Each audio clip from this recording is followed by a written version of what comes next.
అబ్బాయిగా పుట్టడం అదృష్టం అనుకునే వాళ్ళ కోసం ఈ వీడియో. అబ్బాయి పుట్టడం అంటే అదృష్టం కాదు బాస్, ఒక బాధ్యత.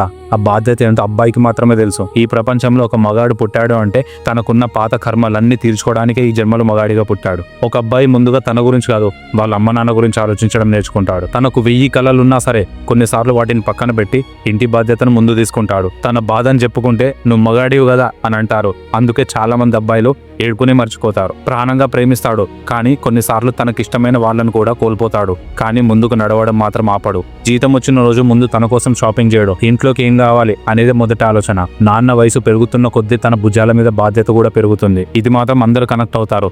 తనకిష్టమైన కళలన్నీ పక్కన పెట్టేసి తనకిష్టమైన వాళ్ళ కళలు నెరవేర్చడానికి పరిగెత్తుతాడు. అందుకే అబ్బాయిగా పుట్టడం గొప్ప విషయం కాదు, తన వాళ్ళ కోసం నిలబడే మనిషిగా జీవించడమే గొప్ప విషయం. ఇంట్లో ఉన్న అమ్మా నాన్నలు నవ్వితే అదే తన నిజమైన విజయం. ఈ వీడియో ప్రతి అబ్బాయికి అంకితం. మీరు కూడా ఒక అబ్బాయిని గౌరవిస్తే లైక్ చేయండి, లేదా మీ జీవితంలో చూసిన నిజమైన మగాడికి వీడియో షేర్ చేయండి. అది మీ నాన్న కావచ్చు, మీ అన్న కావచ్చు, మీ తమ్ముడు కావచ్చు, ఒక ఫ్రెండ్ కూడా కావచ్చు. అబ్బాయిగా పుట్టడం అంటే నవ్వుతూ కనిపించడమే కాదు, కానీ లోపల ఎన్నో బాధలను మౌనంగా మోస్తూ ఉండడం. Be happy, be strong.